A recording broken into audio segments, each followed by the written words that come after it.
रूपा और शेखर सरिता विहार में रहते हैं। वो अपनी जिंदगी में बेहद खुश होते हैं। दोनों का शौर्य नाम का एक बेटा भी होता है, जिस पर दोनों ही अपनी जान छिड़कते हैं। शेखर, अब तो आप शौर्य को अपनी गोद से नीचे उतार दीजिए, उसके सोने का टाइम हो रहा है। नहीं रूपा, इसे मेरे पास ही रहने दो प्लीज। मैं थोड़ी देर में इसे बिस्तर में सुला दूंगा। लेकिन कल सुबह आपकी ऑफिस में मीटिंग भी तो है ना, और इसके लिए आपको कल जल्दी भी तो निकलना होगा। जाइए, आप भी जाकर सो जाइए। क्या यार, अभी तो मेरी गोद में आया था मेरा बेटा और तुम उसे लेकर जा रही हो। बाद में कर लेना अपने बेटे से प्यार, अभी जाकर सो जाइए। रूपा शेखर से शौर्य को ले रही होती है कि तभी शौर्य रोने लगता है। शौर्य को रोता देखकर रूपा उसे फिर से शेखर को थमा देती है। आपका बेटा ना एक नंबर का नौटंकी है, बिल्कुल आप पर गया है वो।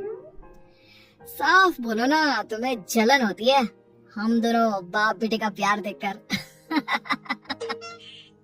पहले बड़ा तो होने दो तुम शौर्य को, फिर देखना वो सबसे ज्यादा मुझे ही प्यार करेगा। देखते हैं।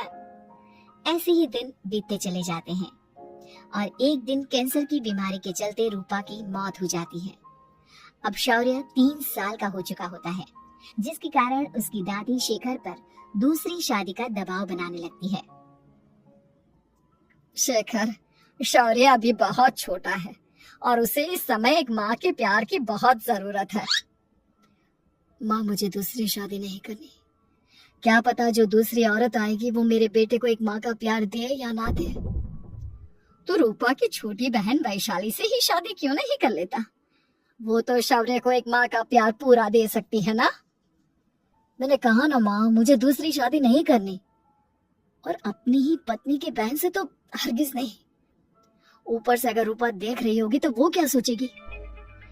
अपने लिए ना सही, लेकिन तुझे शौर्य के लिए तो शादी करनी ही पड़ेगी ना बेटा।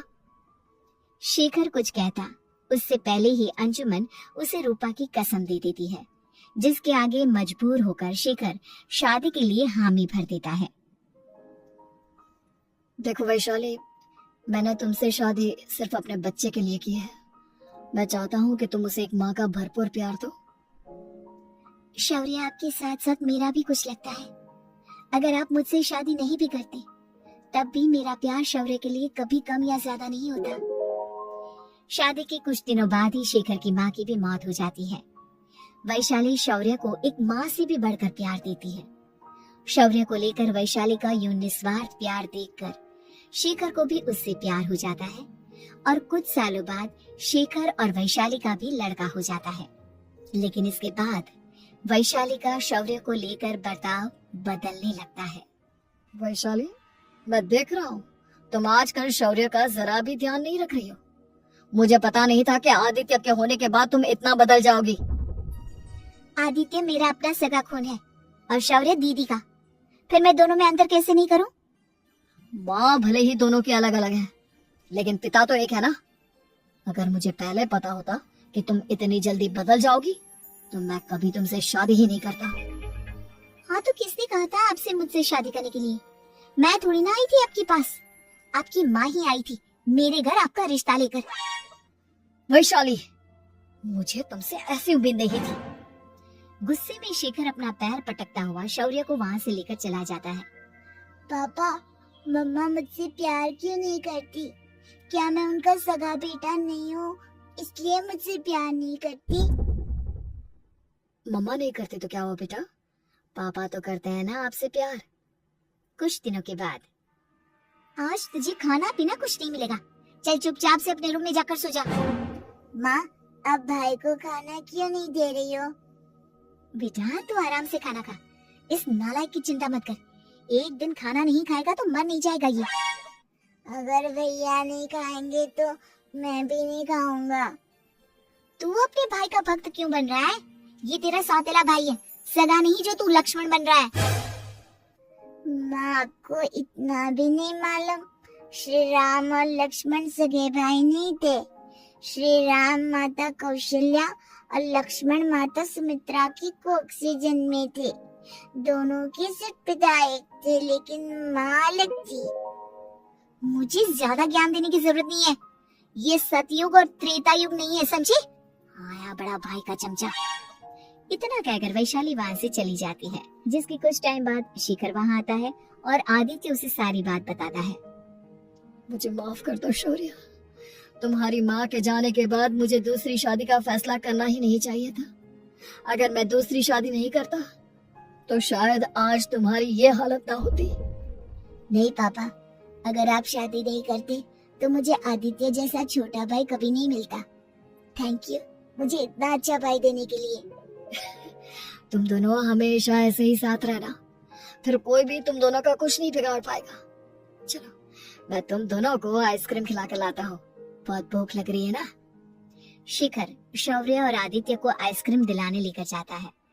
वो दोनों को पार्क में खड़ा करके आइसक्रीम लेने जा ही रहा होता है, तभी तेज रफ्तार से आती हुई एक गाड़ी उसे कुचल देती है और उसी पल शेखर की मौत हो जाती है, जिसके बाद शौर्य की जिंदगी नर्क से भी बदतर हो जाती है। सुन रे चिरकुट, इस घर के किसी भी सामान को मेरी मर्जी के बगैर हाथ मत लगाना। इन सब पर अब तेरा कोई हक नहीं है, समझा? ठीक है माँ, मैं आपकी इजाजत के बगैर किसी चीज को हाथ नहीं लगाऊंगा। चल जाकर अब पूरे घर की सफाई कर। महज 7 साल का शौर्य वैशाली के कहने पर अपने नन्हे नन्हे हाथों से पूरे घर की सफाई करने लगता है। ऐसे ही दिन बीतने लगते हैं, लेकिन मासी से माँ बनी वैशाली को उस मासूम से बच्चे पर जरा भी तरस नहीं आता। क्यों शौर्य, ये घर में इतनी गंदगी कैसे हो रही है? ढंग से सफाई नहीं की है क्या तूने? माँ मैंने तो अच्छे से सफाई की थी, लेकिन आदित्य बार बार इधर उधर चलकर गंदा कर देता है। अच्छा, खुद से एक काम ढंग से नहीं होता और अपनी गलतियों का जिम्मेदार मेरे बेटे को ठहराता है। इतना कहकर वैशाली बांस का डंडा उठाकर शौर्य को जोर जोर से मारने लगती है। तभी वहाँ वैशाली के मायके वाले भी आ जाते हैं और उसकी सारी करतूतें देख लेते हैं। माँ मैं ऐसा क्या करूं जिससे आप मुझे भी आदित्य के जितना प्यार करोगी? बोलिए ना माँ, मेरे क्या करने से आपके अंदर मेरे लिए ममता जागेगी? वैशाली शौर्य की एक नहीं सुनती, उसके ऊपर डंडे बरसाती जाती है। हद पार होते देख वैशाली की माँ उसका हाथ पकड़ती है और जोर से उसे थप्पड़ मारती है। यही सब करने के लिए तूने दामाद जी से शादी की थी? हमने सपने में भी तुझसे ऐसी हरकत की उम्मीद नहीं की थी। तू माँ नहीं, माँ के नाम पर एक धब्बा है। बस कीजिए माँ, आदित्य की इस दुनिया में आने से पहले मैंने इसे बहुत प्यार किया था, लेकिन अब जब मेरी खुद की औलाद है तो मैं किसी और के बच्चे से प्यार क्यों करूं? अरे नालायक औरत, जिसे तू किसी और का बच्चा कह रही है वो तेरी खुद की सगी बहन का बच्चा है। बहन है तो क्या हुआ, मेरे अपने बच्चे से बढ़कर तो नहीं हो सकता ना ये कभी। अगर यही बात थी तो तू हमें पहले बता देती, हम शौर्य को अपने साथ ले जाते। उसे इस तरह प्रताड़ित करने की क्या जरूरत थी? अगर आपको लेकर जाना है ना तो ले जाइए इसे, मैं नहीं रोकूंगी। नहीं माँ, मुझे कहीं नहीं जाना, मुझे आपके साथ ही रहना है। मैं तेरी कोई माँ वहाँ नहीं हूँ, तेरी माँ मर चुकी है, समझा? अब निकल जा मेरे घर से।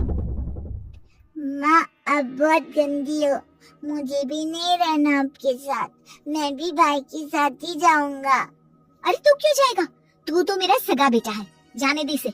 हम यहाँ ऐश से रहेंगे, तुम्हारे पापा बहुत सारी जमीन जायदाद छोड़ गए हैं तुम्हारे लिए। नहीं माँ, मुझे भाई के साथ जाना है, आप अच्छी नहीं हो, आप बहुत बुरी हो, आप भाई को बहुत परेशान करती हो।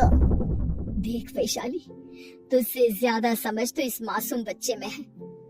ये तेरे बुरे कर्मों का ही नतीजा है, जो आज तेरी सगी औलाद खुद से तुझे ठुकरा रही है। आदित्य, तुझे इस शौर्य ने भड़काया है ना मेरे खिलाफ?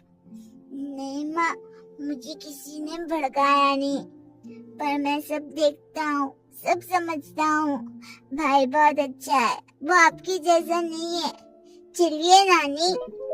इतना कहकर वैशाली के मायके वाले आदित्य और शौर्य को अपने साथ ले जाते हैं और इस तरह वैशाली बड़े से घर में अकेली पड़ जाती है। 2 बेटों के होते हुए भी आज उसे माँ कहकर बुलाने वाला कोई नहीं होता।